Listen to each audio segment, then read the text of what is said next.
qualifications, regulatory barriers, we're going to discuss that, and also what are the ways that we can reform to attract Malaysian students who have graduated abroad to come back to Malaysia. So I'll just want to begin with a very general question to all the guest speakers here. So maybe I can start with Dr. Loh. So as a Malaysian doctor practicing in St. Vincent's University Hospital, what was the one main significant factor that influenced your decision to do it abroad instead of doing it in Malaysia? Thank you so much, Agency. My name is William. I'm one of the doctors working here. I'm still quite early in my career, in contrast to all of my colleagues at the peak of their career, and especially dentistry as well. I studied here in Cork, and even without any experience working in Malaysia, there was a lot of points and news when we talked to our friends working back home in Malaysia. I actually wrote down 6 points that kind of dissuaded a lot of us from trying to go back to Malaysia. There's a lot of bad reputation of how the training will be in Malaysia.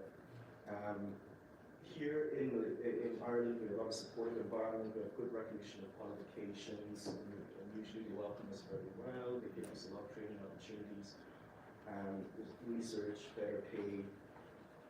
And these are a lot of the options that, the reasons why we decided to stay here, and especially a lot of my colleagues here who are also in training in Ireland.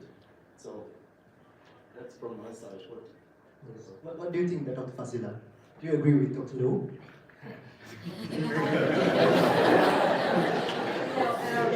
My experience is slightly different because I graduated here training program, the second batch from Kenya Medical College, Victoria College of Surgeon, which I found is very brilliant kind of program because I grabbed important kind of very good in Ireland training and back in Malaysia as clinical hosting.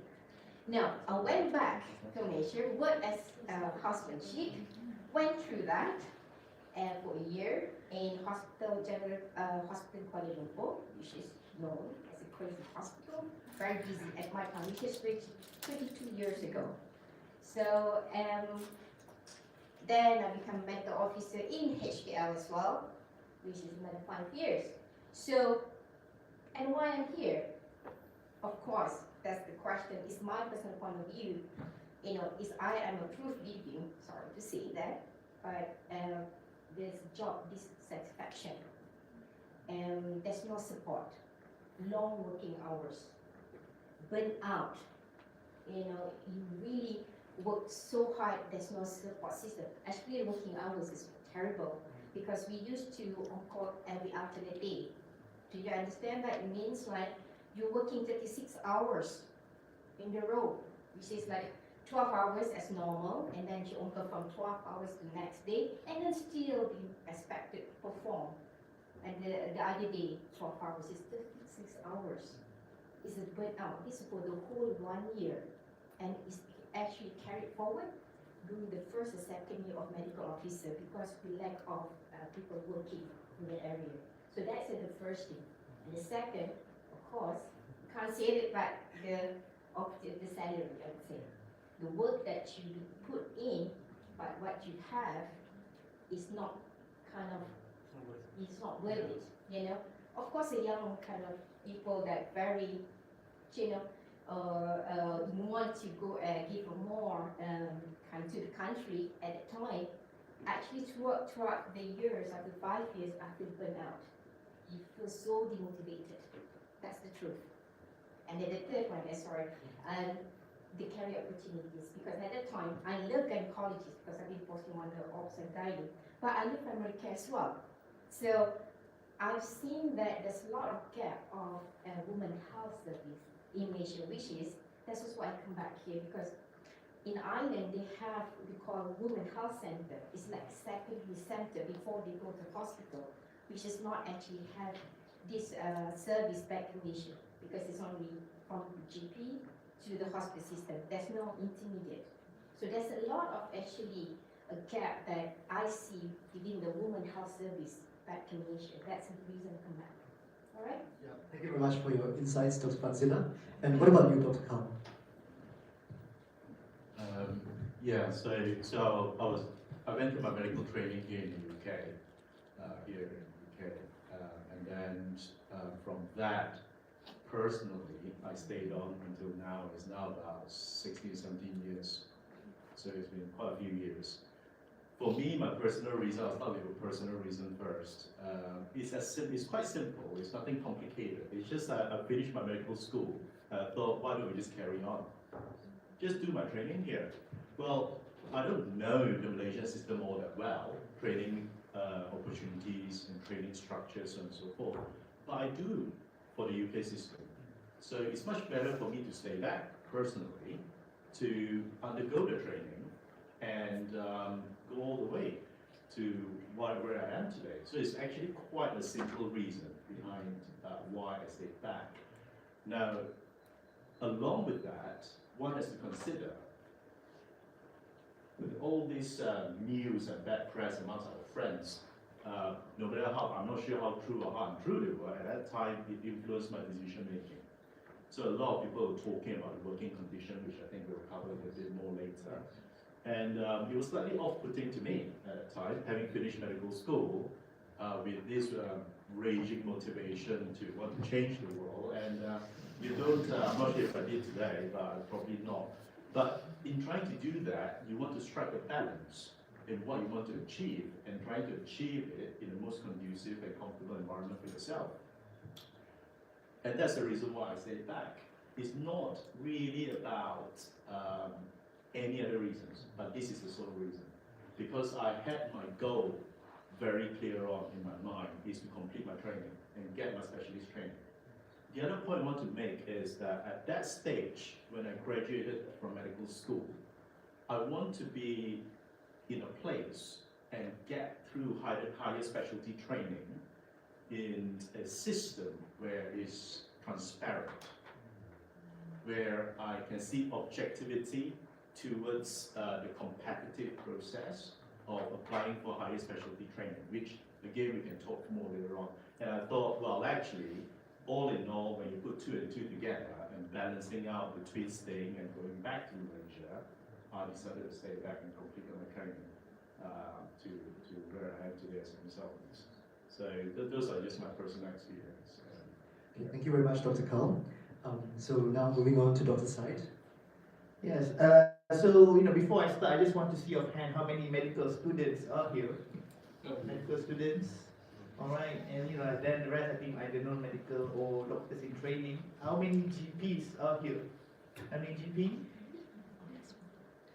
Yeah.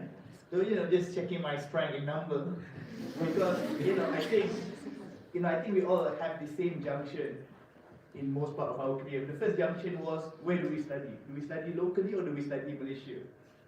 I think that was probably a clear junction. I think we will also have the idea of bright eyes. You want to learn about sea abroad. You want to learn about other people, but at the same time, you want to learn about yourself. You want to be independent. Okay, easy. Let's go abroad.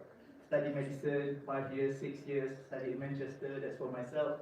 Okay, so now this is the second junction. Do I do my foundation year training here, or do I do my housemanship in Malaysia?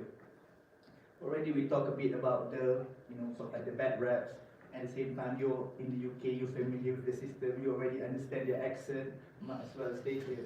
But I think one of the clear things is that timeline that you have to wait. Even if you graduate in Malaysia, to wait to get the houseman posting.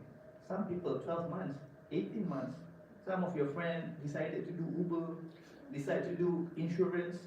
Already there's brain drain happening there. Not just people living in the country, even within the country, there's brain drain happening there. So I did my foundation years training here. Obviously, like many doctors, I don't know what I'm going to specialize in. So I did medicine, apply for medicine, apply for surgery, apply for GP. COVID happened. So that's when I got posted longer in GP.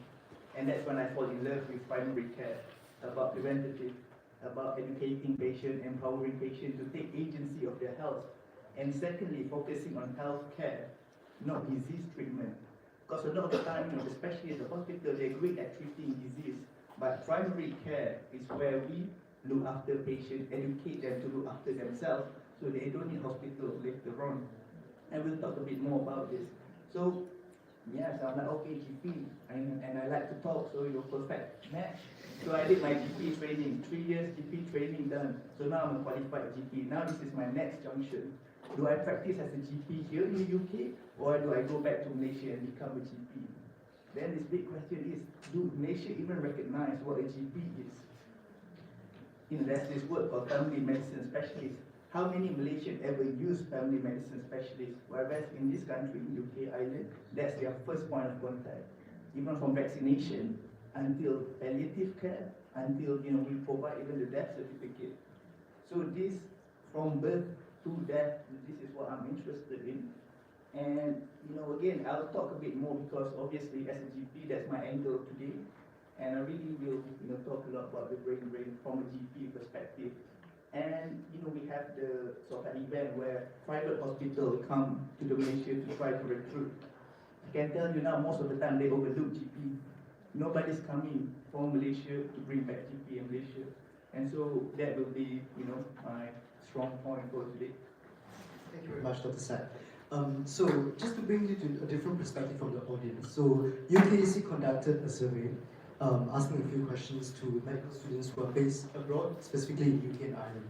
And one of the results that we have garnered was that 80.6% of the respondents believe that exposure to a different cultural environment was their primary reason for choosing to study practice medicine overseas. So maybe if anybody here would like to share your thoughts on this.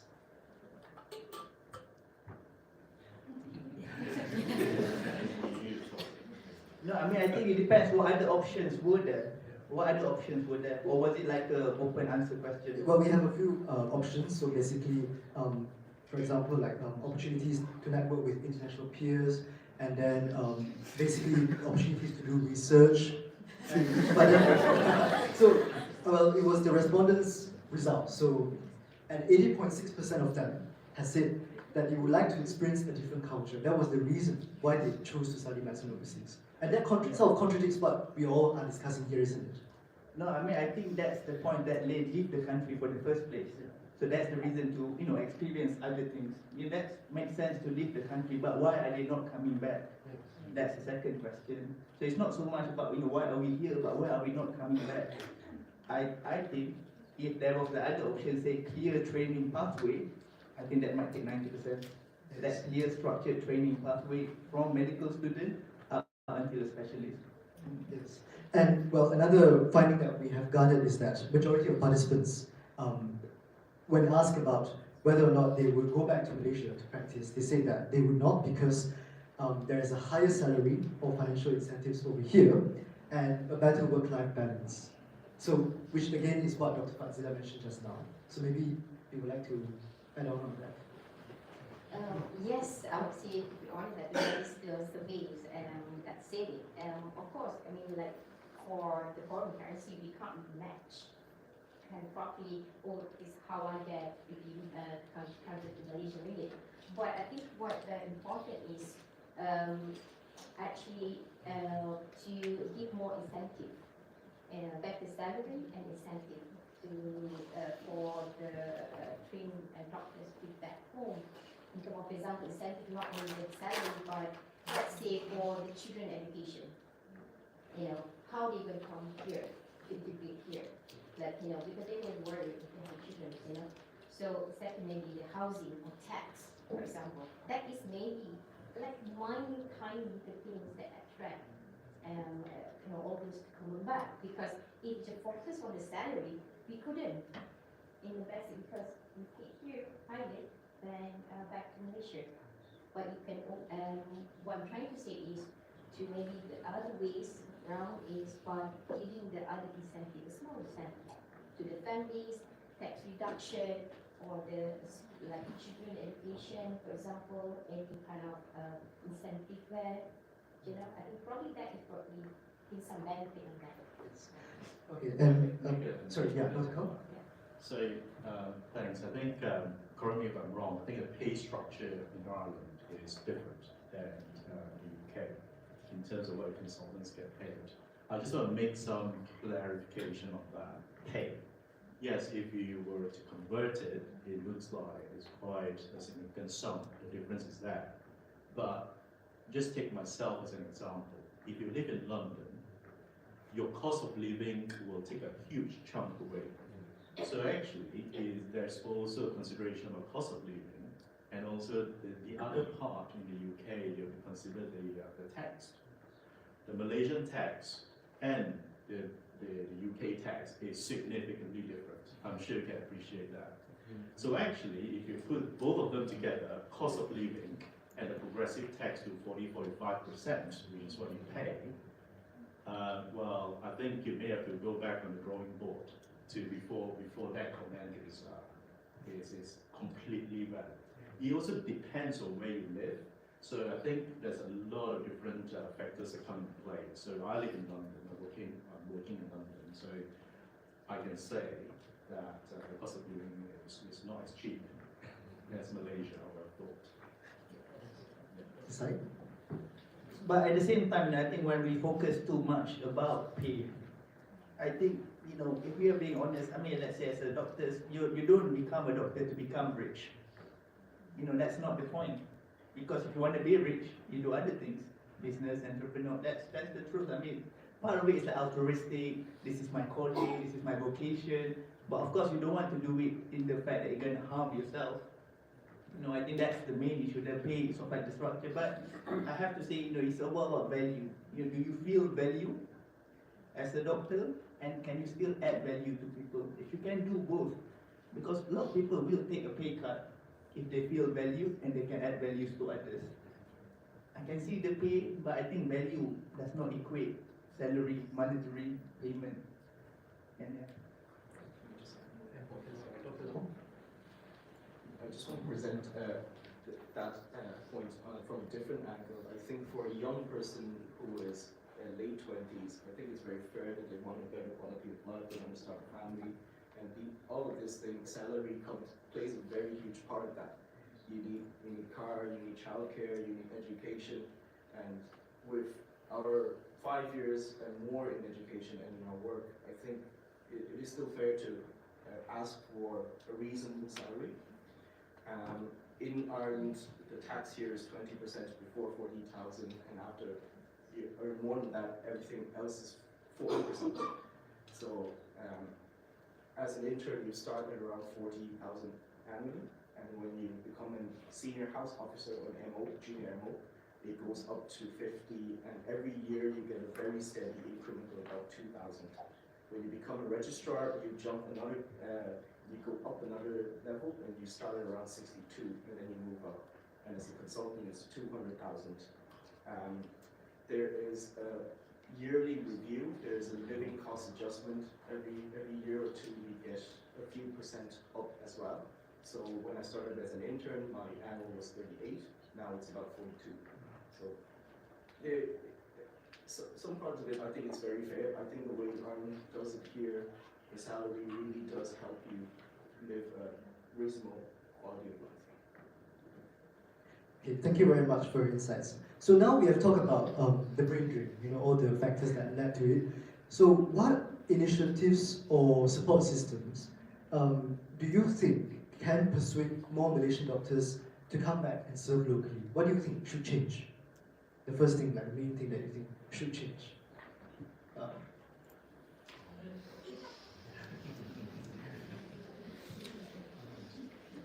I did have some notes written down for this question. So if I put myself in a few more years in my career, if I become a consultant, what would attract me to go back is if I have more autonomy, if I can go home and set up a service and start doing what I want. I think interest plays a big part in all doctors' lives. If you put them in a different department, in the wrong department, they will not be motivated, they will not do the jobs well. If you let them go, if you let consultants go on, set up a good service, if, for example, myself, if I can set up a hospice, if I do become a private consultant, I can set up a hospice, I can care for the community, I can contribute to the community. I think that autonomy is very important. And then we can talk about the pay after.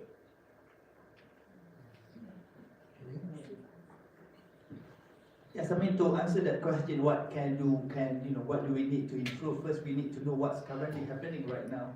What is the process right now? If I'm a GP or I'm a hospital consultant, what is the process that I need to do to start practicing in Malaysia? So the first part, you need to obtain the MMC, Malaysia Medical Council number. That makes sense? If somebody want to come to the UK, they need to go through this process with the GMC. So the GMC or the MMC will check your first primary qualification. Betul ke jadi doktor? So they need to check. So they check with the university. Okay, that's done.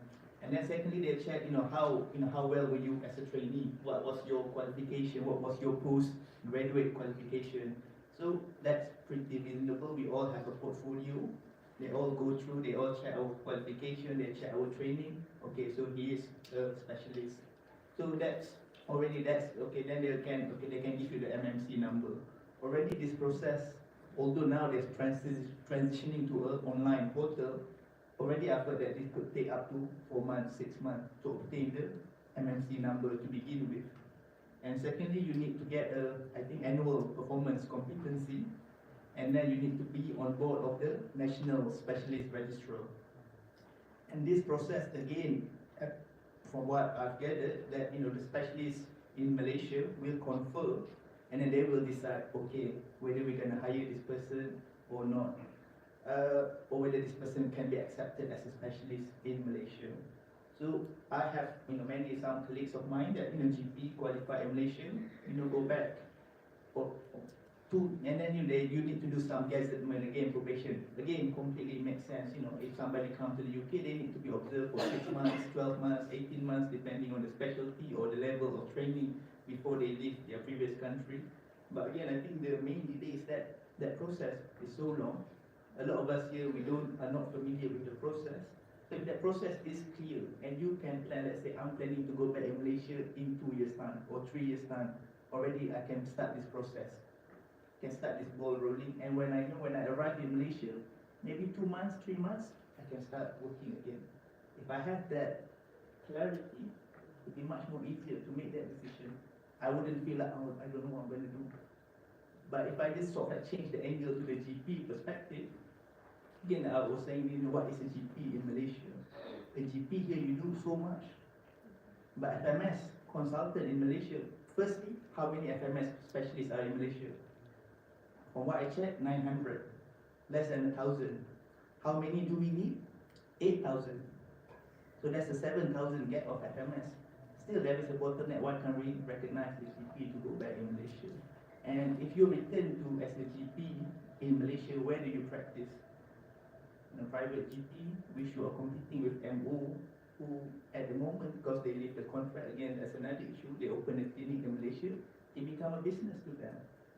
They have to sell medicine. They can't sell consultation. They can't sell education. If I teach you how to look after your diabetes, no education, doctor, no. Doctor, this is cough and cold. No, you don't need antibiotics. But in Malaysia, you have to get Comoxiclav. Here's ubat sakit, here's ubat tahan sakit. Here's ubat angin, here's ubat tahan angin. You get 6 medication. And then we're going to talk about the co-payment because this person got charged his insurance. So we're not going to make him pay. So at least I feel better about myself that his insurance is paying me. But this is, if I go back, I don't know whether I will thrive, whether I will be able to benefit the people. But if again, this is what I say about giving value and feeling value.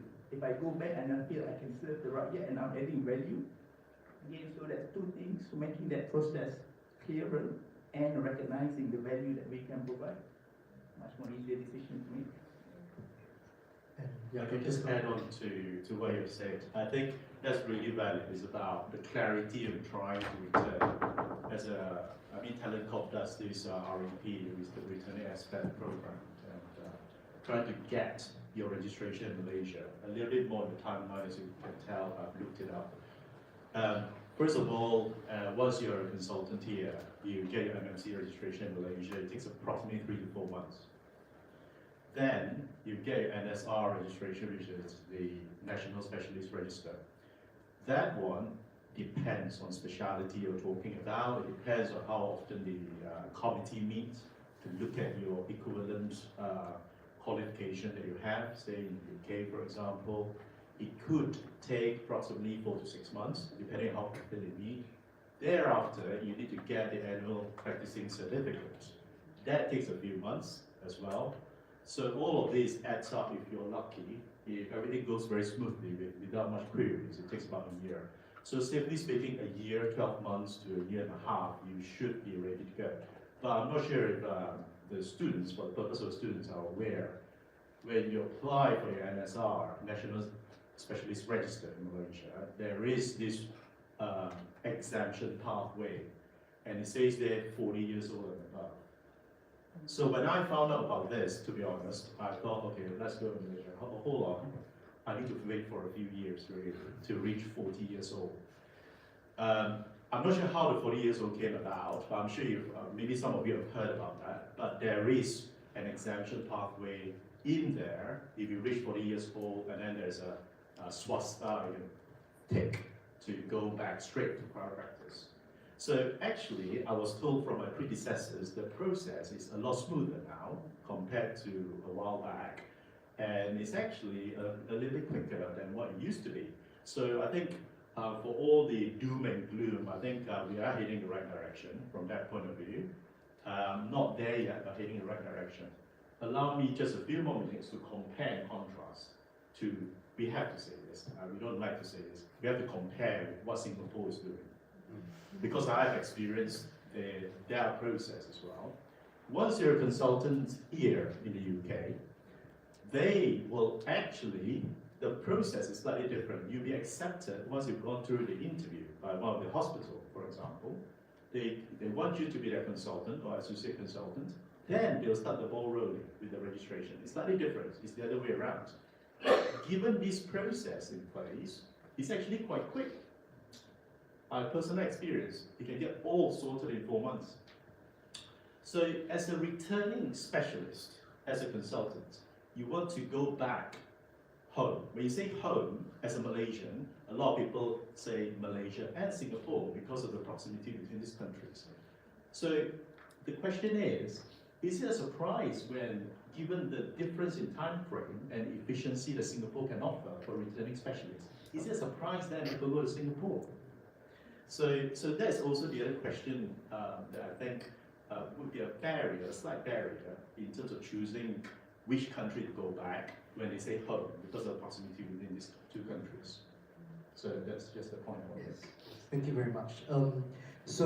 Moving on, I would like to talk about the recognition of overseas qualifications. As you know, previously there was a big drama about the parallel pathway program. That is, the Royal College of Surgeons in Edinburgh was not recognized by the MMC for quite a short period of time.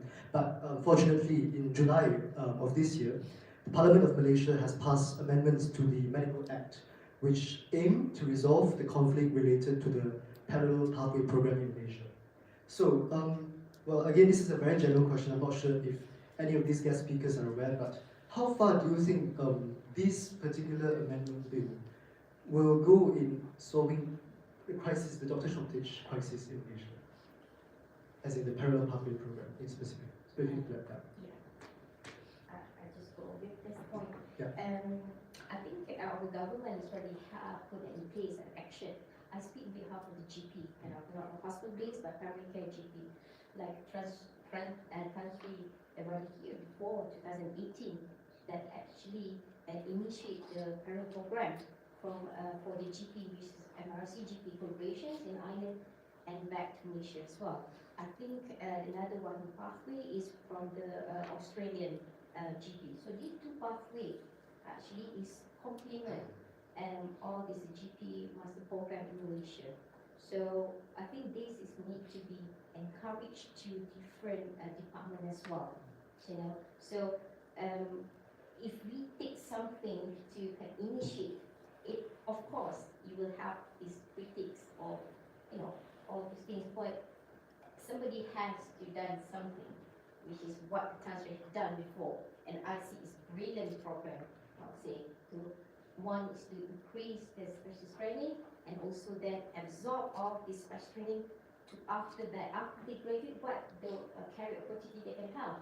For example, when Malaysian graduate go to this program, MCG, they qualify to register in Ireland and also can work in UK. So this gives a pathway opportunities to all the GP. I'm not sure about the UK. How's that with them, Dr. Syed? I mean, in terms of being recognized, yeah, so yeah, the MRCGP UK is not recognized right now by the Malaysian Medical Council.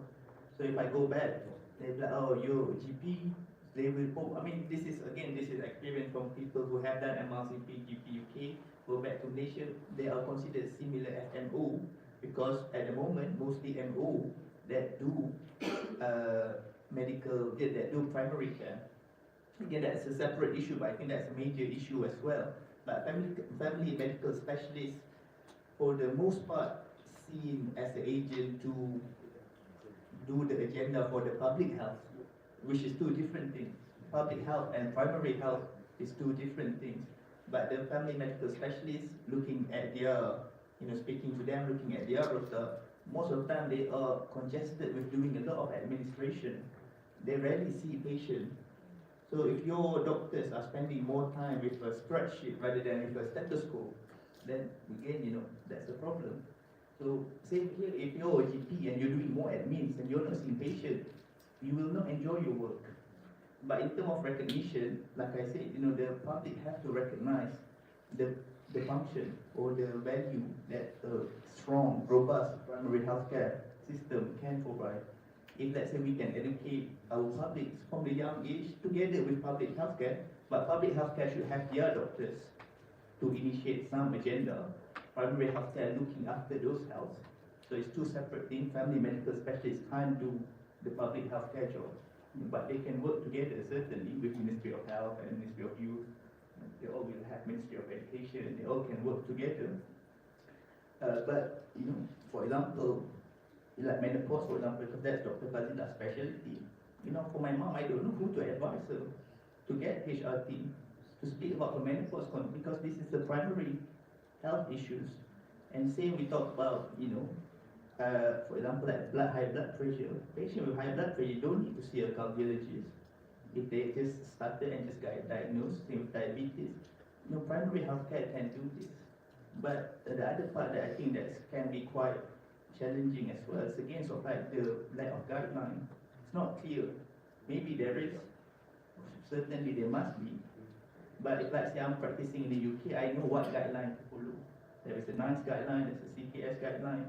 As long as I'm following this pathway, I'm considered a safe doctor. But if I go to Malaysia, there's so many variability, which medication, cost, price. So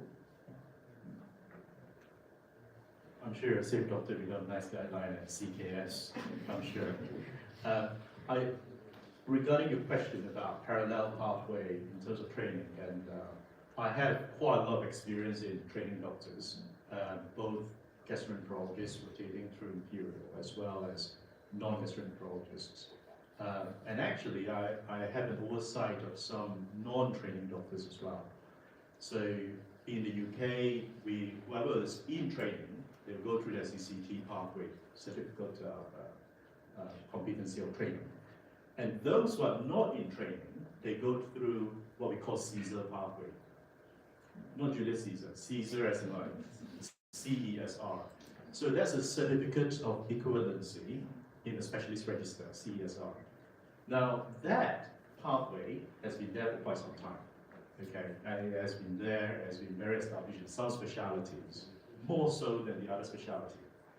So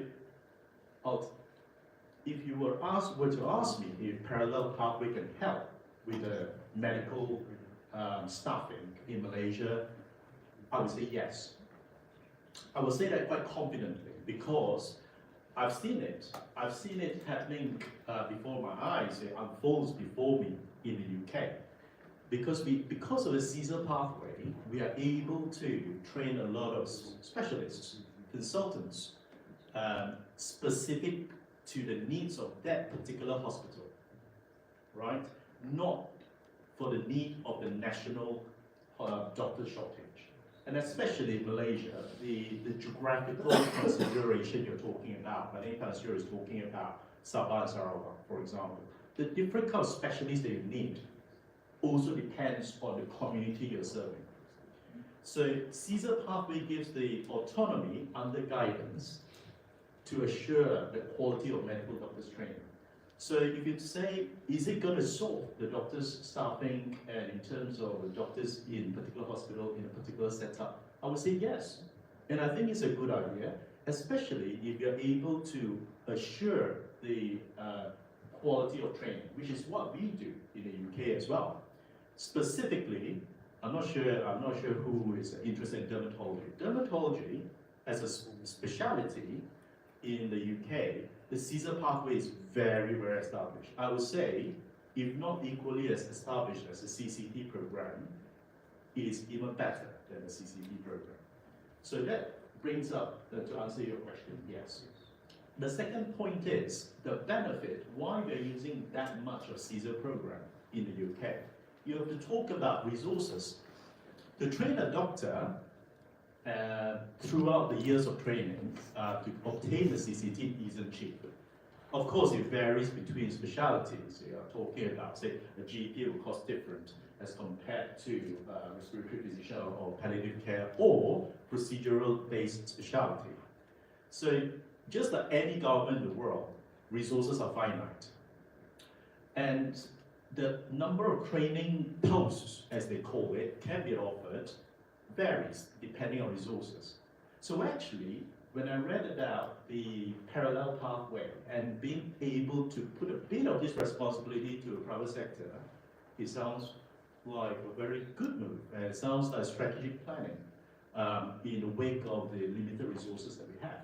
So I don't only think, this is all my personal opinion obviously, I don't only think that it's going to solve this pressing matter that we have in Malaysia in terms of medical doctors and retention. I also think that it's a very smart move, and especially if we remove the private care sector as well. So that's just my take on this. Yes. Dr. Lau? Because everyone's given very valuable insights. When I read the question, I thought from another point, the amendment in the Medical Act, if I remember correctly, we kind of separated MMC from MQA. We allowed MMC to recognize the qualifications directly. But it brings us back to one of our previous points that we keep talking about. The legislation has given us permission to do things, but we also need to think about execution as well. It comes back to transparency. How long will the process take? Who is actually the people on the board making the decisions? Are the decisions consistent? Is there a criteria?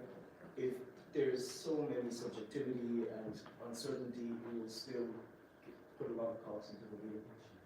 So thank you, Dr. Lau. I think you kind of alluded to my next question, which is concerning about the role of MMC. So when amendments to the Medical Act were passed in both the Dewan Rakyat and the Dewan Negara, there were some concerns about the abuse of power in specialist registration by the Malaysian Medical Council, MMC. For instance, I would like to quote an example from a commentary published by a panel of 9 doctors, which they submit publicly to members of parliament, calling them to raise this in parliament. So what they say is that with this new amendment, MMC would have sole power to recognize qualifications. And the sole power, which means that they don't have to refer to the MQA Act to recognize qualifications. The second thing is that MMC would have the sole power to recognize training institutions, and previously this was under MOHE, Ministry of Higher Education, but it has shifted to MMC, which is again a major policy shift. And the third point that they made is that MMC would have sole power to recognize programs. So basically, the power is vested in MMC, and there is no check and balance to ensure that there is a proper quality assurance process.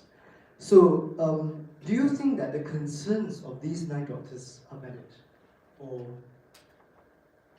what are your thoughts on this?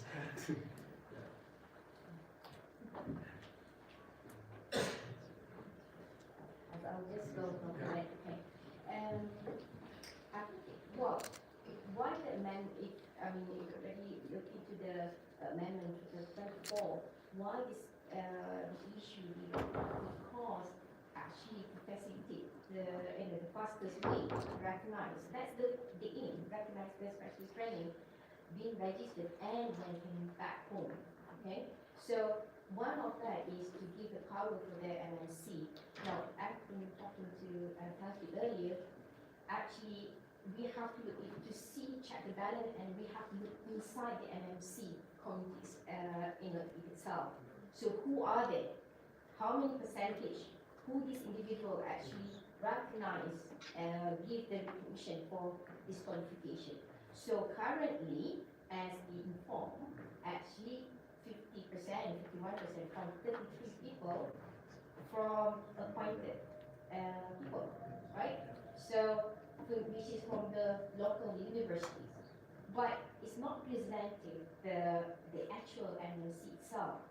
So what they actually suggest is probably increase the 80% of the members, which is conceived from the elected members. All right. So this is actually strengthen the compositions of the NMC itself. So they have to check and balance. That's another one way to go. And the second is and how to elect these members is actually previously, if you look at use I'll say the old methods, use the ballots, right? And then this is still a very kind of time consuming now. They digitalize everything. So previously, that I thought that only 10% of the members do the elections of the members, which is quite poor, 10%. So how do you elect the very good members among the 70,000 medical profession? So by doing the easy process sterilizations and the compositions of the NMC itself. Yes, and I just want to like to add on it was not elected. So previously it was not elected. It was appointed by the Director General, and which has to be approved by the Minister. But then with this, you'll find that the voice will be skewed towards members who are appointed by the Minister, and in a situation like that, there will be some bias towards the programs that is run by the Ministry of Health.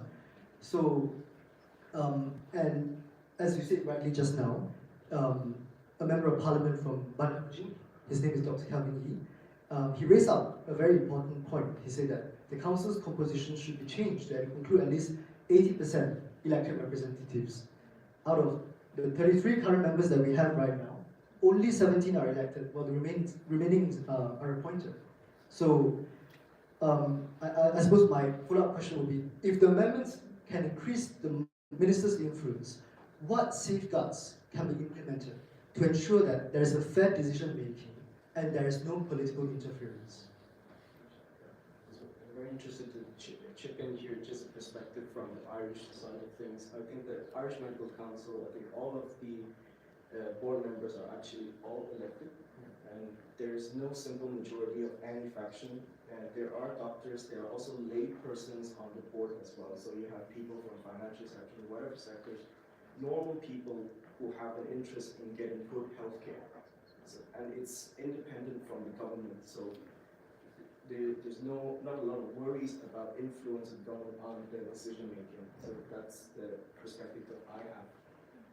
Does anyone have I just want to add on with that. I think MMC itself is a medical profession, but then we have to have another independent bodies that regulate decision making, which is probably that will consist from senior medical officer, any kind of from academic system, or from the civil service, which is lawyers, whatever. That's not Multidisciplinary. Yeah, in that sense, yeah. in the independent committee. Okay, right, thank you very much. So my next section will be talking about career incentives and policy reforms. So we did touch a bit about financial incentives just now, but do you think that financial incentives is enough to just address brain drain, or should the focus be on systemic reforms such as improving work-life balance and career pathways? Because I myself as a medical student, I think a lot of people have very negative views about the work-life balance in Malaysia, and also the unclear career pathways. So what else do you think should the government address apart from this?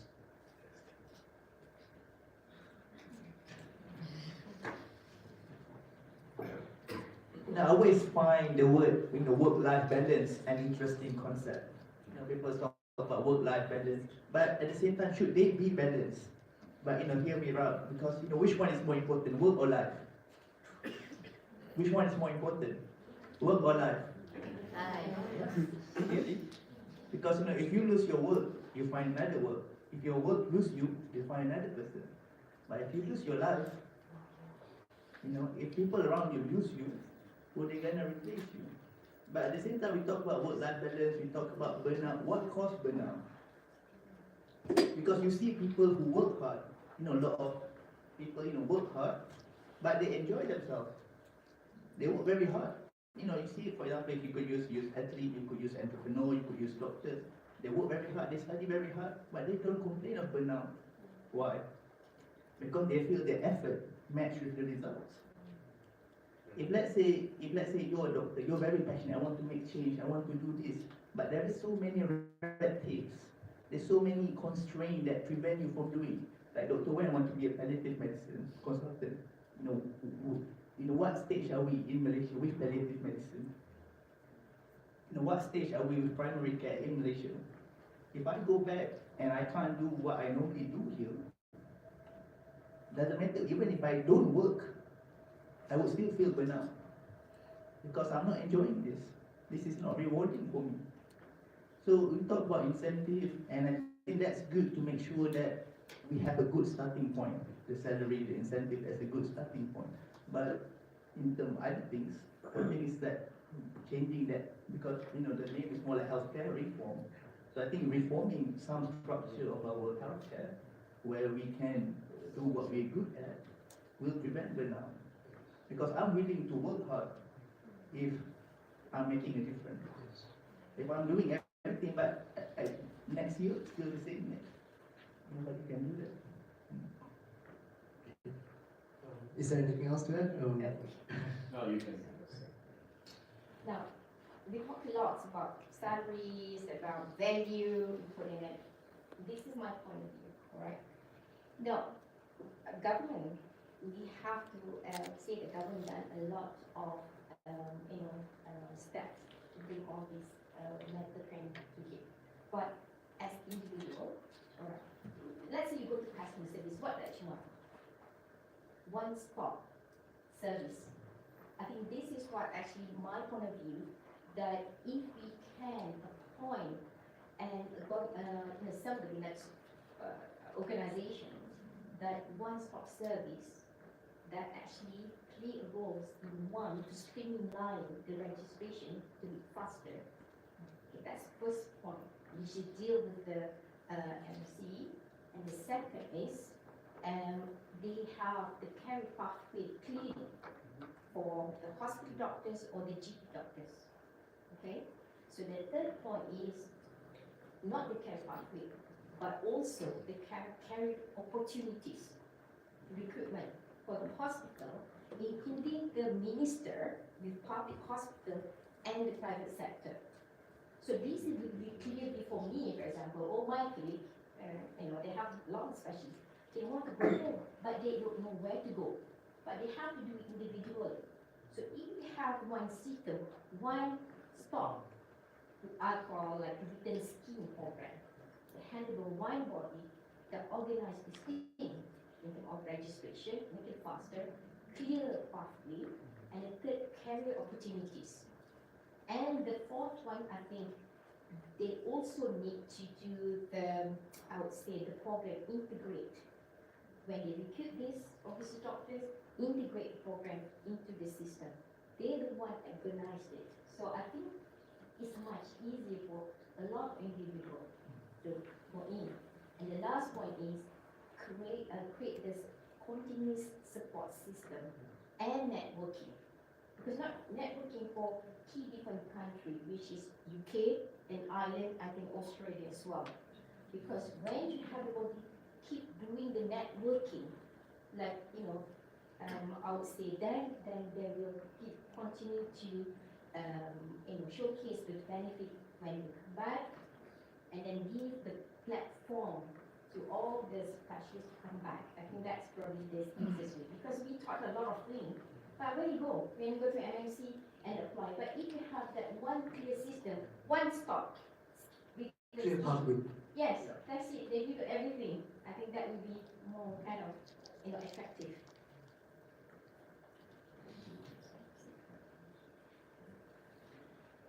So just with a lot of focus on today's forum is with our consultant colleagues who've already finished the training, but from my point of view, when I'm still in training, there are probably an equal amount, maybe even more of us who are still in training around the globe.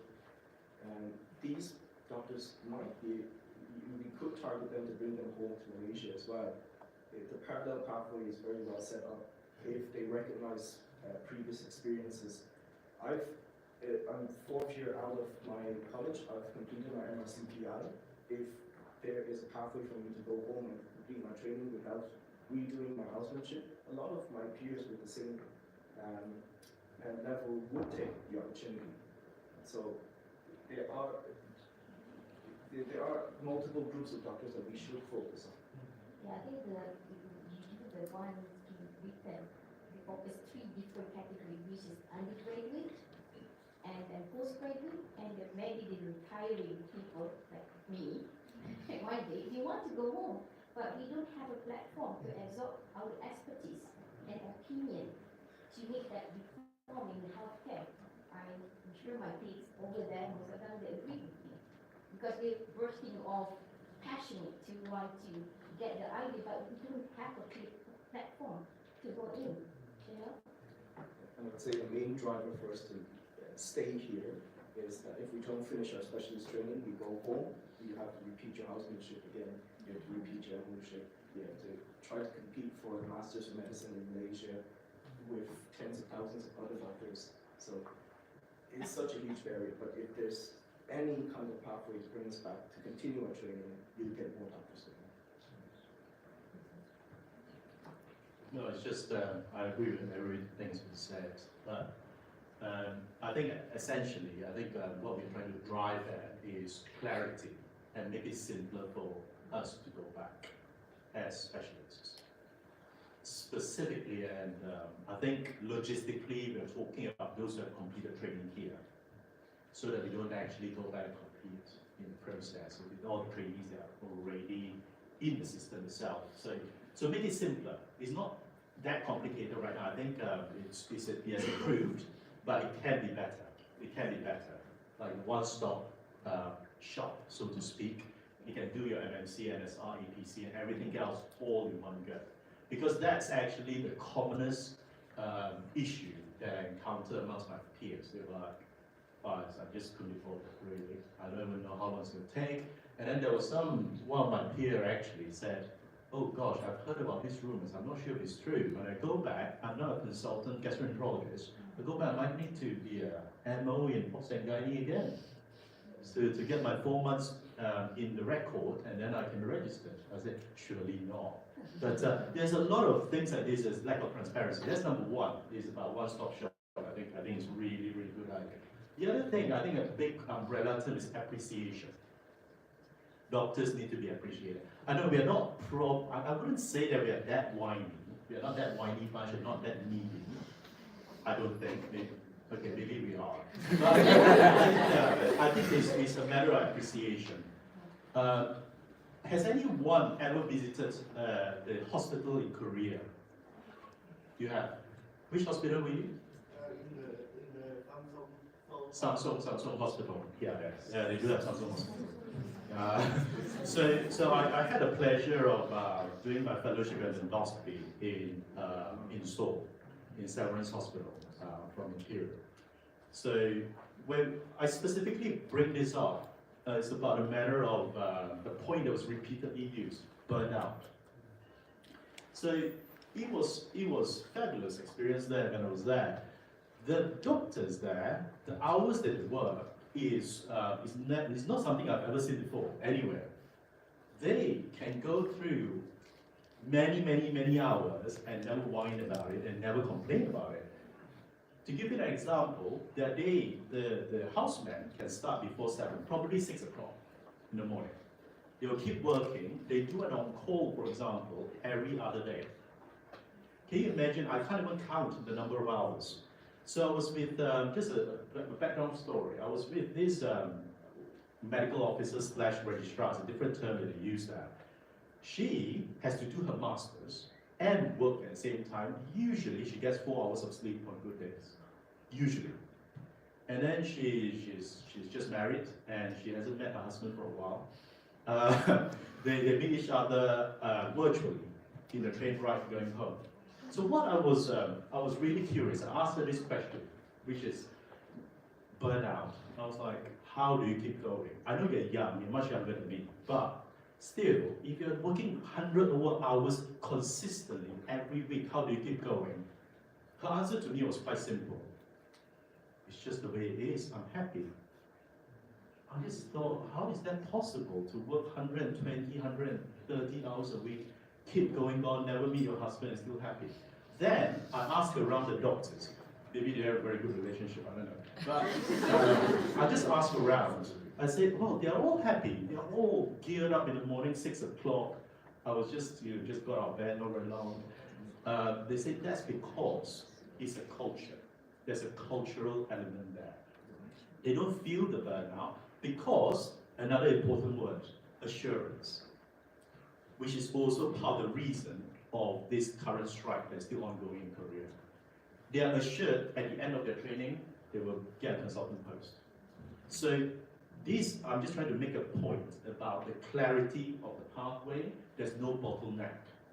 And then they know at the end of it, they put the effort in, they'll get there. So that's probably the other point which has been a little bit of an issue in trying to get doctors back. Okay, thank you very much, Dr. Kerr and all the guest speakers here for your insightful sharing session. Maybe now we could proceed with the Q&A session for the participants.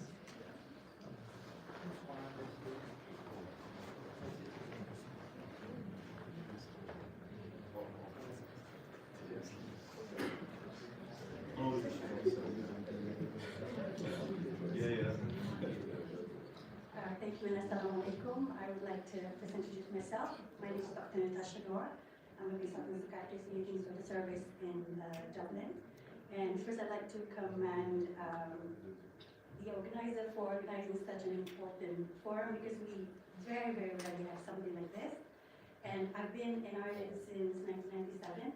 I have not come home to serve for obvious reasons as discussed by my colleagues on the stage. I would like to make a point and maybe ask the opinions from the panel. I noticed there's only one female representation. I'm not a feminist, but I'm a feminist. I think a feminist is somebody who is interested in equality. So I would like specifically to ask Dr. Aziz, Dr. Fazila, who is a very good colleague of mine, who has gone through such transformation and experience coming, having graduated from Penang Medical School, having started here and working in Malaysia and coming back and all the whole thing that we know what we're talking about. I'm interested to know what is it for female doctors, in terms of maternity leave. I've heard horror stories from my own family members, my close friends, my medical school compatriots that they have to work to the very last day of their 36 weeks plus 2 weeks of pregnancy. So that's number one. And then the other thing as well, I just want to make a comment on the thing about values and work-life balance. Yes, life is very important, but work is also very important. As a doctor, this is a vocation. I did not go into medicine to be rich, but I don't mind if I am rich. I'm not rich. Because people like to define rich by monetary, by earnings and whatnot. 42% going up to 51% of, most of my salary per annum is going to somebody else, and hopefully some part of it will come into my pension when I hit 65. So, yes, work-life balance is very important.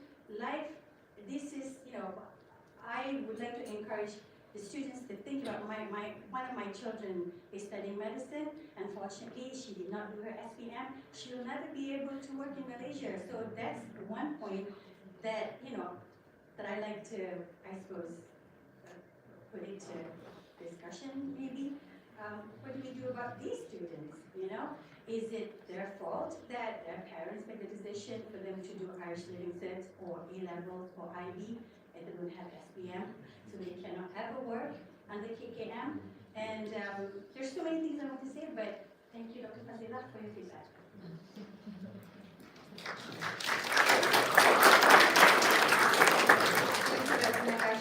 He's my best friend, he's a very good colleague of mine. That's really a lot of encouragement there. I would say this is based on my experience working back in Malaysia, okay, compared with here. The reason I come back here because the career opportunities and work-life balance, that's very important. Because at a certain point, as as a civil servant, as medical officer, the last 5 years when I was back in Malaysia, it's all about work. There's no introductions of encouragement of a pathway to empower yourself to further education. I would say so because many states just want to work, progress. Nothing about as a female, yourself, like how you manage with you.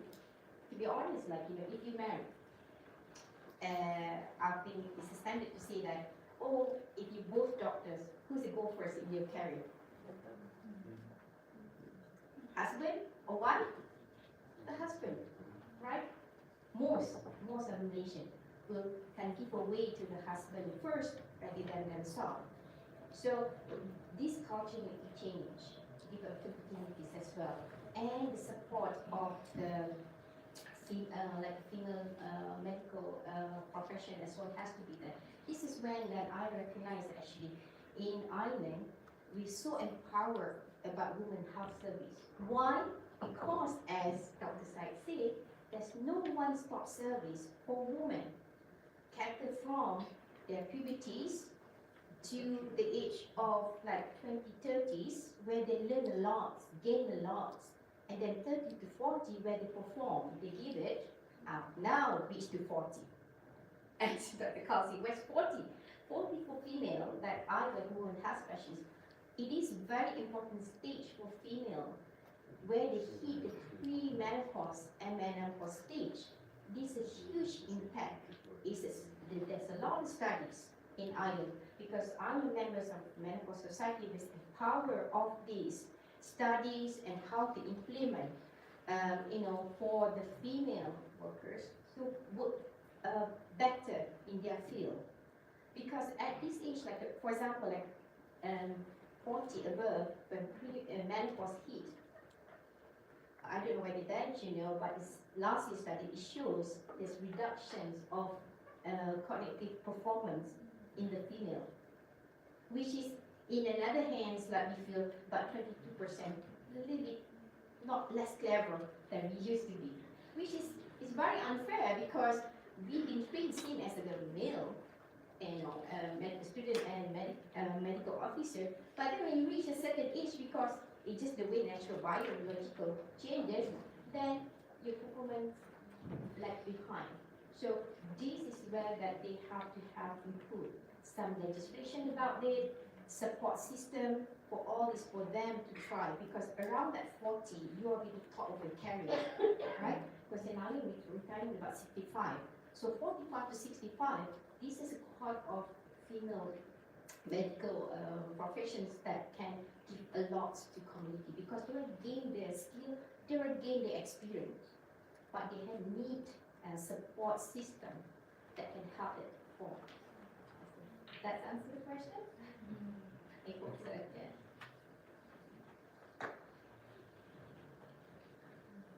Assalamualaikum. I'm Idris, Natasha's husband, and colleague of my friend Dr. Fazila. We are in the same clinic. It's not a question, just something just to add to the discussion. The main aim is obviously talking about how we get the doctors back or the medical students who've graduated back to Malaysia. But I think the main point is to from all the conversation that we had, with all the things that we can implement back home, to encourage doctors or students back home to stay in Malaysia, rather than to get the student the doctors from here back home. Because the way I see things, no, yes, of course, some doctors will go back home, fine, which is good. But the thing is, when you have decided to study abroad, you didn't make your plan back then. Most people didn't make plan back then to, I want to stay abroad, I want to live abroad. But things happened along the line when we were here. So there are few junctions. One was when we graduated. We heard people stay here because they get more money. That's the main drive back then, when we graduated, number one. And then the second junction is when you go into your training program. They say, oh, it's easier to get training program here. So that's number two. I think we all have mentioned that. And the third junction is once you finish your specialist, it's easier to just continue here because you have worked your life. If you have stayed here years, many years, and you've tasted how is it like living here in this country and the work-life balance and so on. So it's hard to get these people back because we have lived here. We have other responsibilities. Kids are growing up, they're in school. We've tied up ourselves with a lot of responsibilities that we feel that we are here and we like it here. But I think the things that we can change back home would be aimed towards encouraging people to feel valued when they work there, so that they can encourage other people to stay. Which I think the forum is probably, will offer these ideas to Malaysia. But of course, we have a lot of colleagues that eventually went back home, which is fine. And we hope one day, we will go back and, retire back home as well, which is our own country. Thanks very much. Actually, I do have a point about that we've not quite mentioned here. When we talk about brain drain, what's draining the brain, isn't it? We don't talk about the body drain. So, there is no, I think, first we talk about bringing the doctors back to Malaysia physically. But we don't necessarily have to do that. There's two things that I think, we've not quite managed. Maybe I don't know because we haven't talked about solution and suggestion. But for example, we just need to bring the skill back. Like Dr. Carl, he done, if you Google him, he done very impressive surgical procedure. Why can't he go back to become a visiting doctor? Same with Dr. Fazila, she can go back to teach about menopause. And same like, you mentioned here, we've lived here, some of you have your kids here. Most of you feel like your life is here. So I don't want to make this one-off decision where I go back to Malaysia, I can't come back now. So why can't we work on the system where, I want to do primary healthcare in Malaysia. Can we not accommodate a way that I can go back 6 months, run my clinic, do what I do, and then I go back here because my life is here, I know a lot of things here. And then another 6 months, another doctor come in, could be less than that. Dr. Fazila can do her menopause, teaching a lot of us, stop taking jamu and whatnot. It's not going to make a difference, try this patch, maybe it's going to do you better. But that's the brain, that's what we need, isn't it? We just want the expertise to go back to Malaysia. Same with like the MO mind, we haven't speak about sort of like public and private. We know they have FMS 1000, we have a lot of GPs abroad. They can go back to provide training, attach them to one of these MO clinics. They can teach about primary healthcare much, so they can learn from each other. This GP who come back to Malaysia have a place to practice. He can share his knowledge, her skill to the MO, and they can work together. They've learned. I oversee them, so now they know a bit of guideline. They can teach me, okay, doctor, in Malaysia, this is what we, okay, I see now, I know a bit better as well. So they learn from my brain, and then I'm like, okay, thanks guys, thanks for having me. Love the attachment, then I come back here. So my brain, it's not draining, It's not about creating new resource, isn't it? We can't create anyone, it's about sharing it. How to use it most efficiently. If a doctor already have life, come back 6 months. I'll share my brain here and come back to the UK. So that visiting, part of the one stop. If are you coming here permanent? No, I think I want to still stay there. But you want to practice here? Yeah, of course. Yes, so I want to do surgery here, few surgery here, share some knowledge. Then I come back. Yeah, I think that's probably another point about brain drain that we've not fully explored actually here.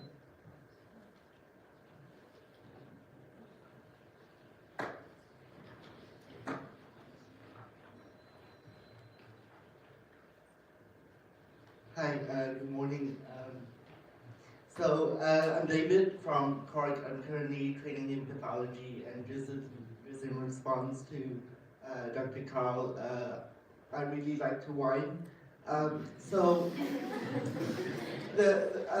just wanted to add a perspective to why I chose to stay here.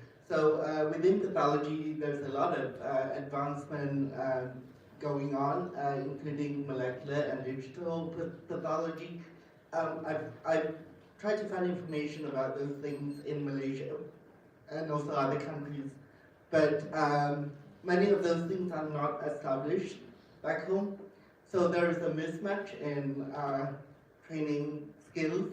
So if I were to go home now to do pathology, I'm just stuck at a position where I'm disadvantaged compared to the people who are training here. So it has always been kind of an ambition of mine to try to finish my training here and then go home and set up my own lab. But the issue then is all the bureaucracy and all the, obviously, people not appreciating the value of that because nobody is doing it now back home. So that's just another, I guess, reason why people are staying here. Thanks. Yeah, thank you. Well, first of all, I would say whining is not a problem. Okay? It's highly acceptable and it's how we distress. It's absolutely acceptable. No, I get your point.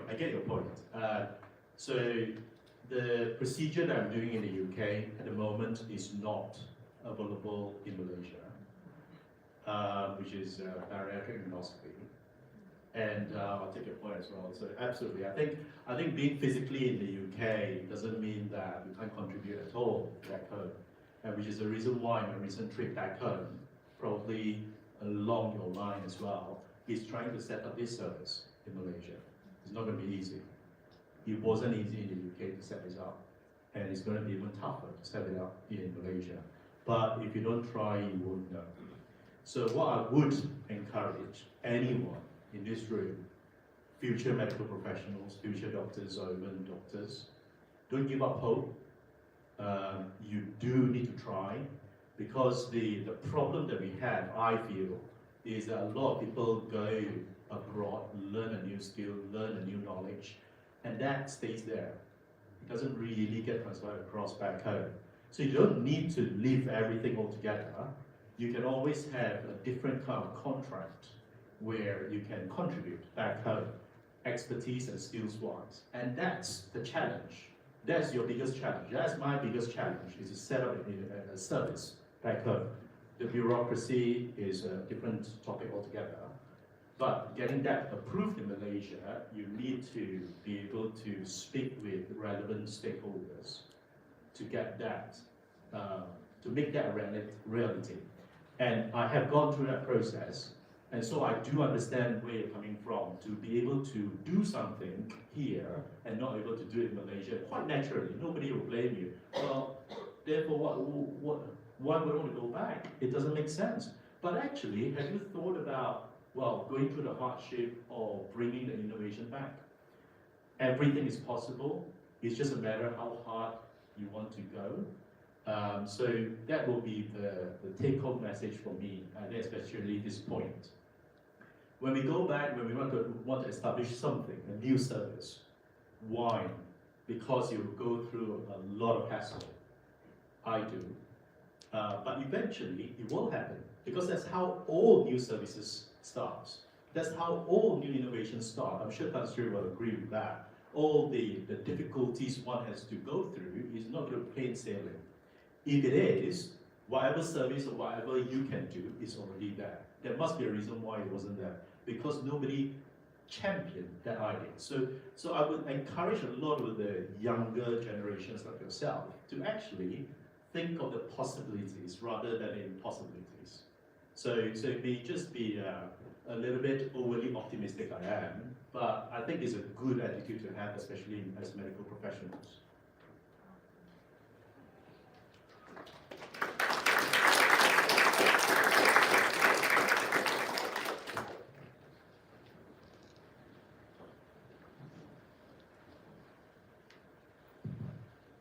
Hi, Assalamualaikum and good afternoon everyone. My name is Afifa. I'm currently an obstetric training in the Ku Maternity Hospital.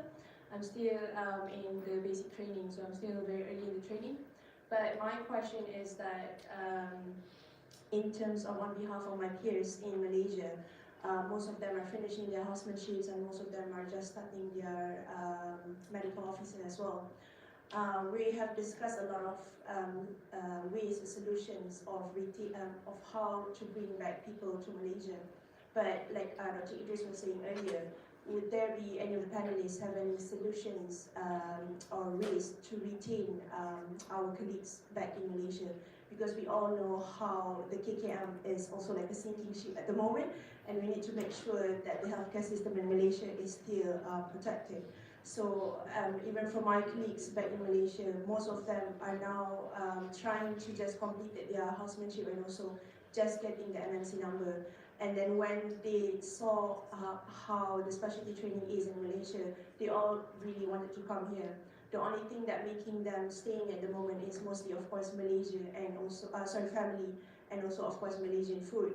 So that's what making them stay at the moment. But of course, judging from, like we have discussed earlier today, how our the cultures here, that we can have holidays, vacations, or the annual leaves. So of course, that's some of the attractions that making them want to come here.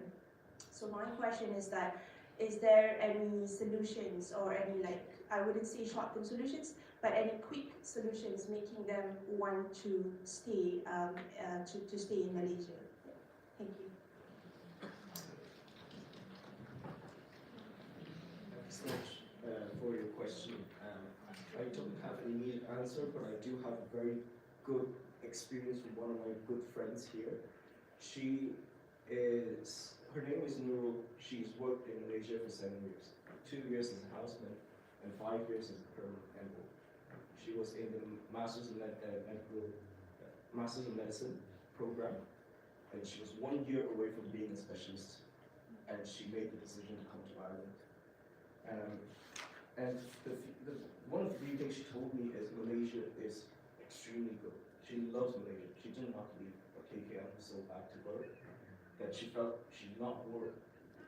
None of her work mattered, and for the amount of hours she put in one of the small hospitals, when she was about to do the final part of her MRCP, her head of department said, "You're not doing it this year. Do it next year." And that might have happened once or twice.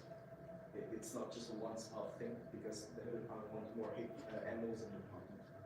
There's no career progression.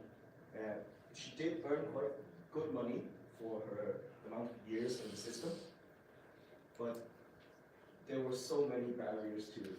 If you make any mistake, all of the blame goes onto you.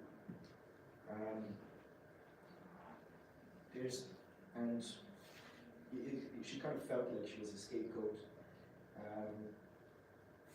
She's looking at her colleagues who are on the contract system. They have nothing in their future. They just finished their contract. There's no certainty. And she whined a lot about how the system could be improved. She wanted to do so much more for her patients, but there's just no resources.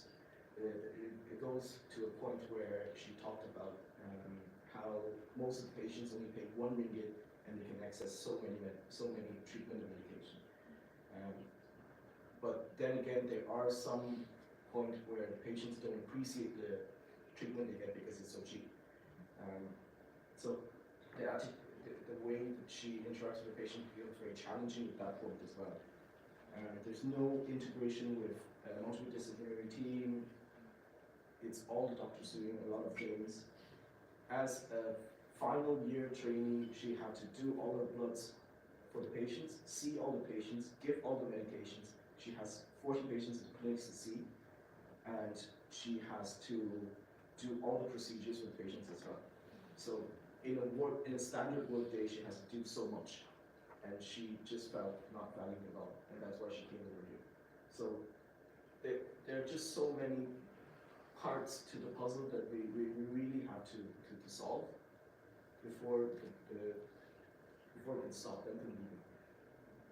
Yeah, I think I will add on that really because I'm the one that actually explained for both systems. So it's just my point of view here. Yes, it's correct. I think we want to stay definitely. Most of because of the family and the food, of course. Yeah. But I think it's the culture. It's hard to say. I would say is demotivated culture, or maybe really extreme toxic environment.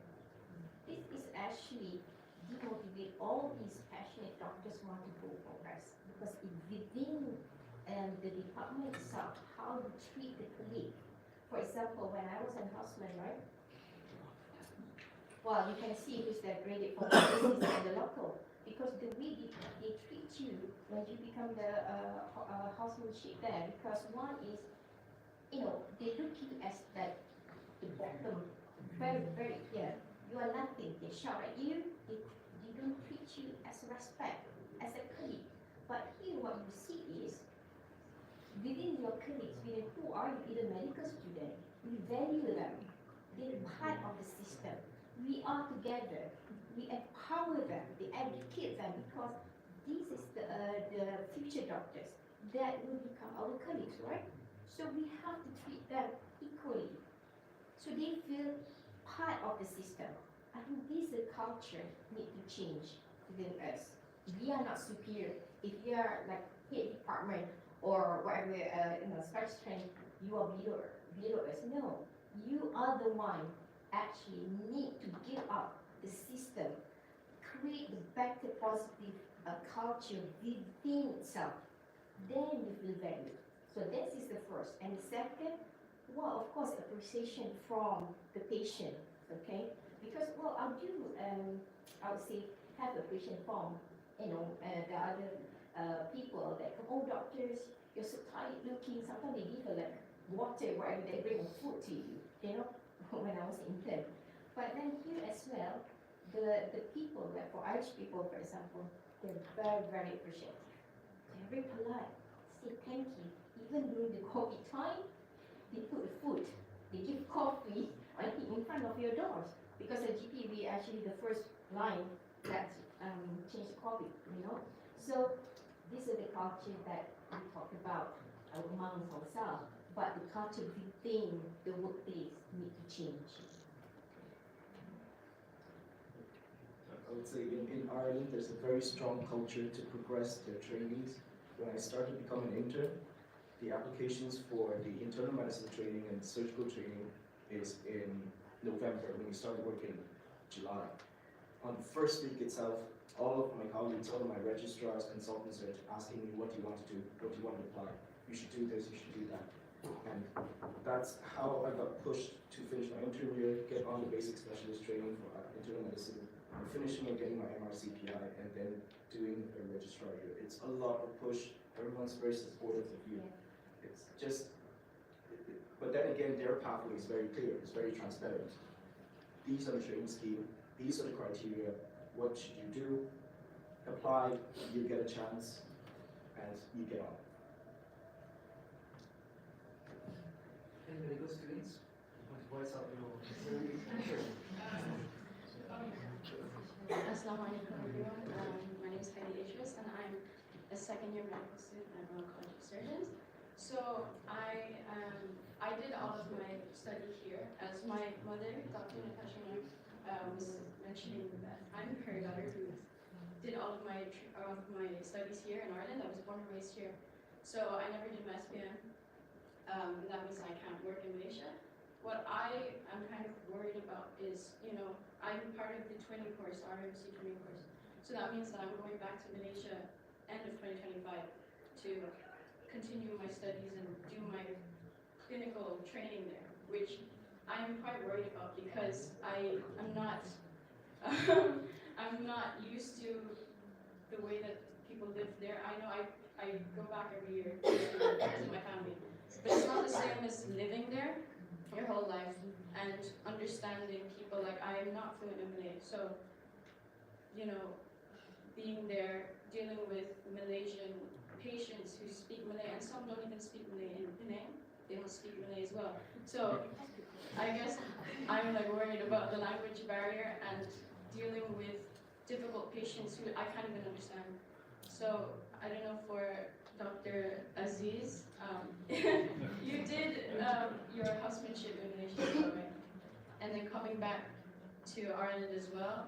Sorry, I didn't mention this, like the different dynamics in the workplace. You know, how you're not valued in Malaysia, and also the different way that it works, because when you work in different countries, they have different ways of getting around the system and the like population health as well. So I don't know how to explain. The system is different basically. So how did you adjust to coming back here and changing and kind of getting used to the different system, the way that the system works here? That's my question. Okay, that is based on my experience. Well, it just, I think, based into depends on yourself, how you kind of encourage yourself or break enough to integrate to the culture. First is the respect. You have to anybody, like any religion or any the respect has to be there. And then the second, to be humble enough, like to learn, from your senior, but not actually humble until people step on you. No, you have to have the healthy barrier. So I think if you have that value in you, which is empower, encourage yourself to adapt all these different culture, and then respect the culture itself within the community, and I think you will thrive. Like you will. It's not too bad. Taste is bad, but it's not too bad. There's some people that are very nice. They appreciate you. But it's just like the experience happens. But you have to humble enough, and then you want to learn. That's the attitude you have to bring. Learn and keep doing it, showing that you're interested in doing what you're doing.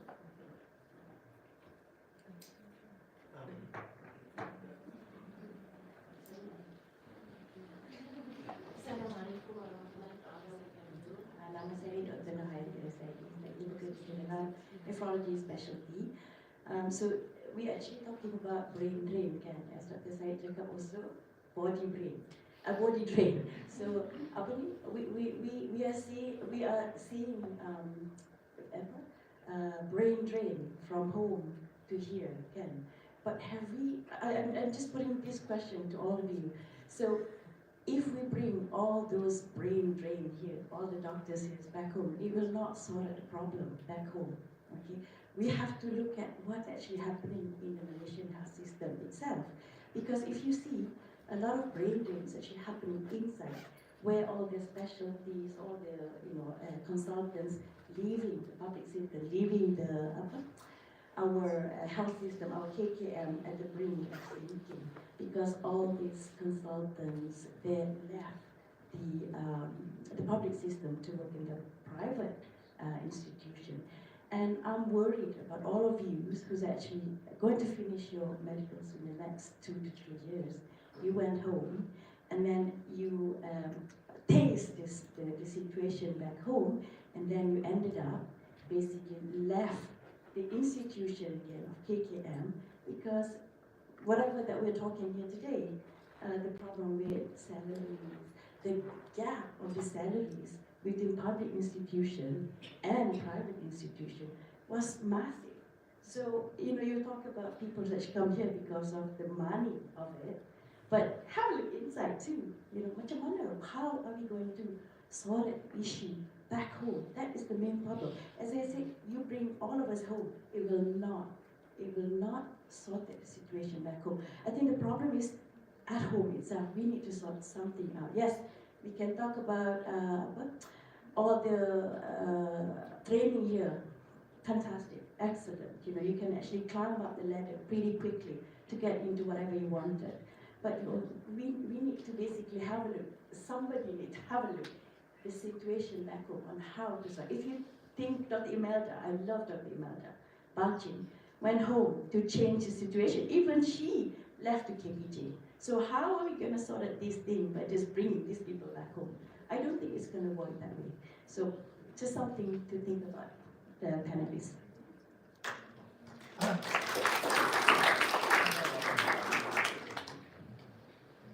Yes, I mean, yeah, I think that's, that was one of my opening lines earlier, that the brain drain is not just happening, it's not just us here, it's not us, but within the country, brain drain is happening.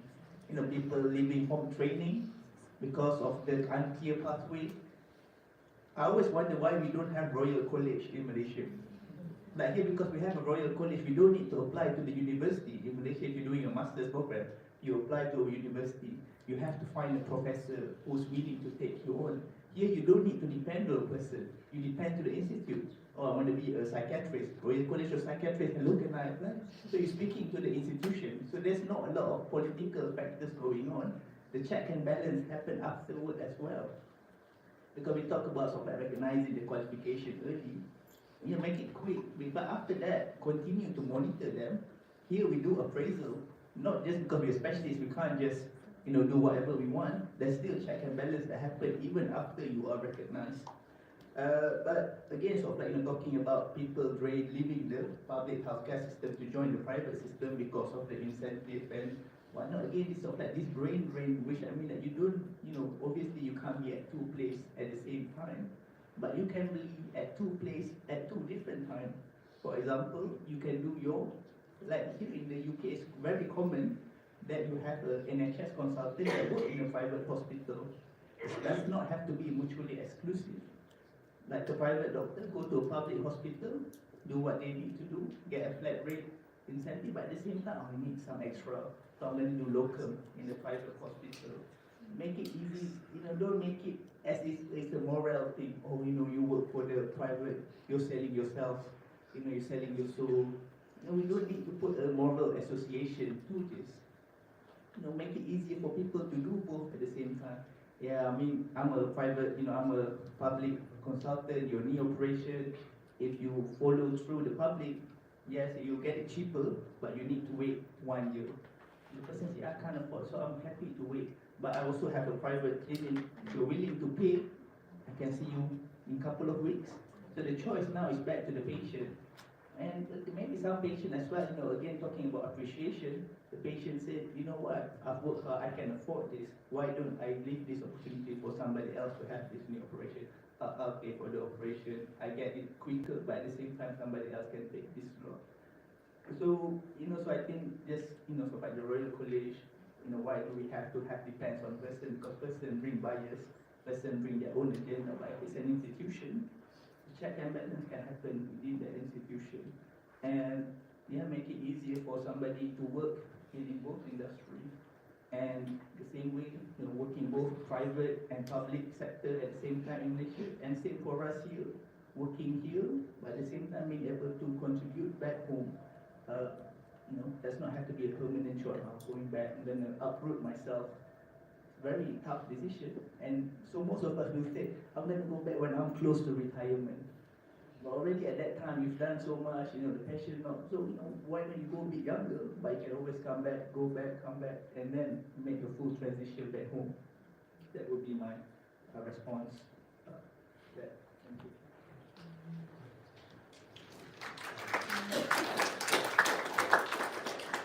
Can I just maybe add a point? I think if we need to solve the problem back home, the best people to talk to are the doctors who are leaving the country. The forums, we can have it in Ireland, in Malaysia, we can have multiple forums every year, but it's inefficient. In the Medical Act 1971, I think it's prohibited for doctors to form a union. But that is a big part of what makes the Irish and the UK medical system so good at this time. Because The doctors are able to have a formal platform to say what they need, what they don't have, how things are bad for them, and then the government can respond to say, most of your concerns, we hear it, we can do this, but we can't do others, and there's an ongoing negotiation. And that's how we can maintain our welfare here. And it brings us to the next part of today's forum as well, which we'll be talking about contract, will be Dr. Carl and Sweet. The contract here is after decades of discussion and negotiation between the government and the doctors in the union. Without that, at the moment in Malaysia, it's a very top-down approach. Something is wrong, we do something to fix it, but the doctors who are on the ground, thousands of them, have no say in what's happening.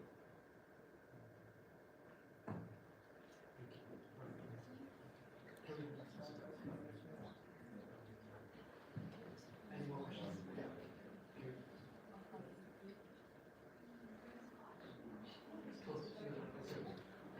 Assalamualaikum everyone, I'm Zaki and I'm a first year medical student at the Royal College of Surgeons. Thank you to the organizer and the incredible panel of speakers. My question is directed to Dr. Fazila because you've had experience both the Malaysian healthcare system and the Irish healthcare system, but also to any of the speakers who have maybe had the experience to observe the Malaysian healthcare system as well. Dr. Fazila, you mentioned that one of your motivations for coming to Ireland was the presence of a woman wellness center. This is one of the examples of the difference between Malaysian and Irish healthcare system. My question is, could you describe how big is the difference between the healthcare services and equipment in Ireland and Malaysia? And if these differences in healthcare system has helped any of the panelists with your career progression, e.g. Research in UK, which part of the Malaysian healthcare system do you think needs the biggest change? Thank you. And thanks for the questions, reading questions, let's say. Now, I'm more focused at your questions about the women's health service. We do, like, in public sector, we have KKM, which is Clinic Wanita and Kanak-Kanak.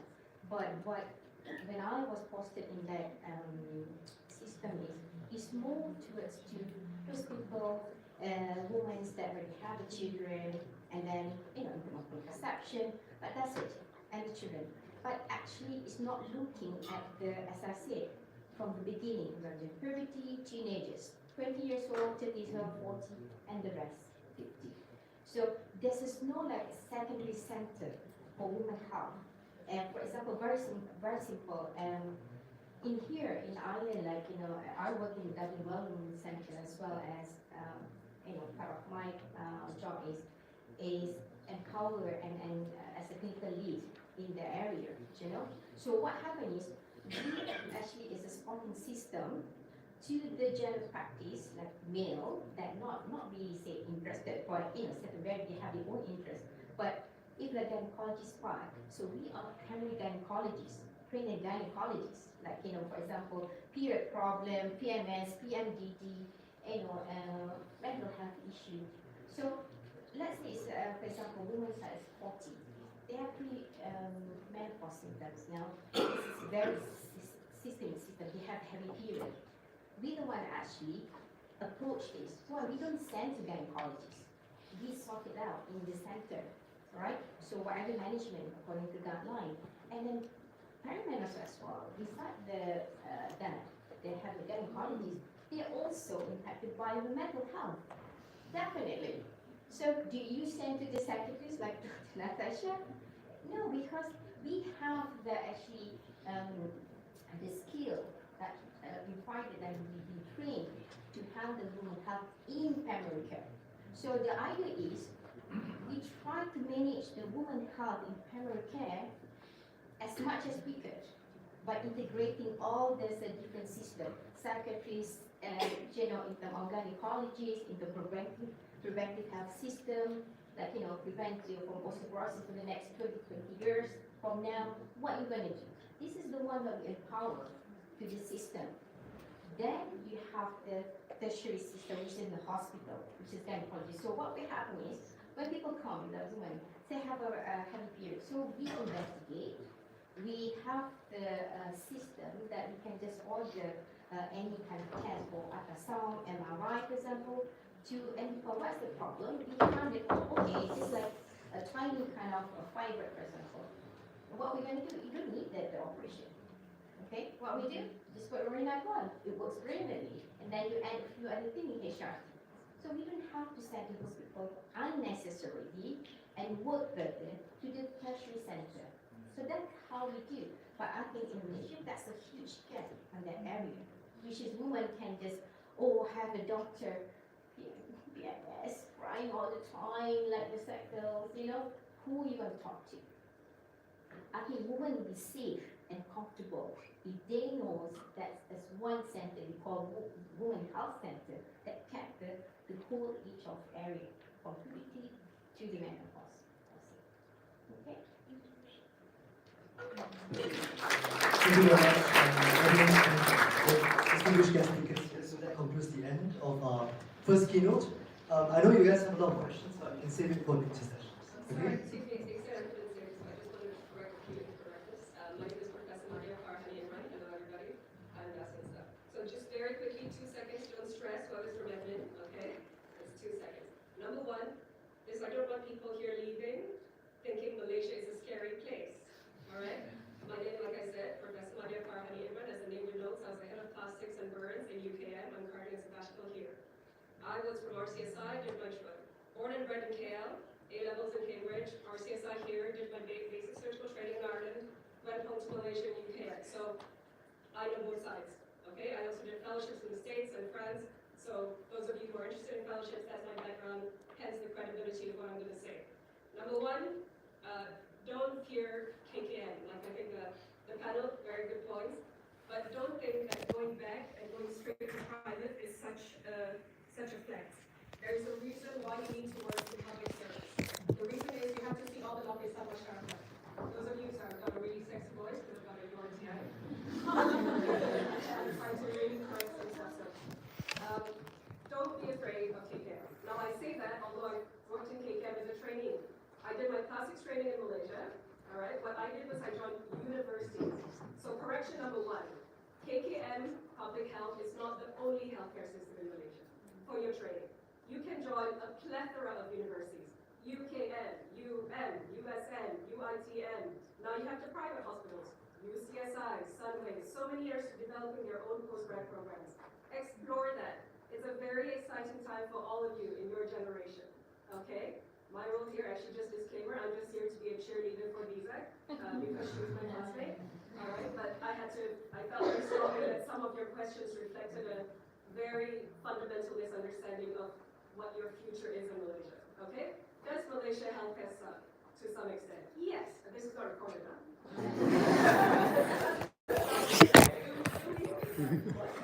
Okay. I need to clean up the language a bit. The bahasa kena sopan. You will, of course, even here in Ireland, in the UK, you will, the panel will agree, you come across people who are not nice people, correct? Yes. You know, and it's good to work for people like that because you learn what you don't want to emulate. When you work with good people, you learn the people that you want to emulate. Okay? Now for our young lady there, who is actually, you can have asked your questions anyway because he works with these actually. So don't be afraid about not speaking Bahasa. Yes, Penang, of course, is Hokkien Maya. But as Malaysians are lovely. You're all Malaysian. Are you lovely? Yes. So when we go home to Malaysia, don't be scared. It's okay. Your training is good. If you want to stay here and train, good for you. I'm just going to share with you one key point to wrap up is don't forget your family and parents. I'm not Asian guilt tripping any of you.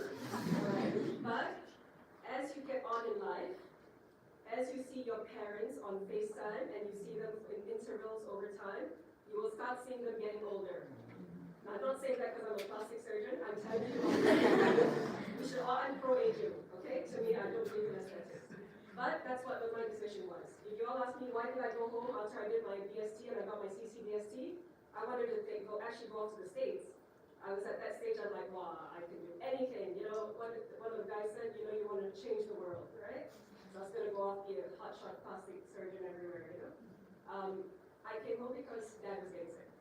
So I went home, I got to spend 10 years with my dad, he passed away 10 years ago. currently my mom is diagnosed with gastric CA a few months ago. And I'm glad that I'm based in Malaysia because I'm there. You see what I'm saying? I'm not saying all of you should do that because your parents might die. We're all going to die some point, so they're not. Right? But please, just to wrap up, don't be afraid of the Malaysian healthcare system. Things will improve. You do know people are being aggressively recruited from Malaysia to come here, right? To be doctors. You all know this?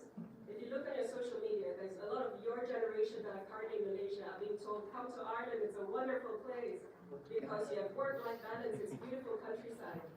So, educate yourselves, but please, whatever you do, don't be scared of Malaysia. It's just like, I got that vibe and I just thought it was so wrong, okay, because Malaysia's totally wrong.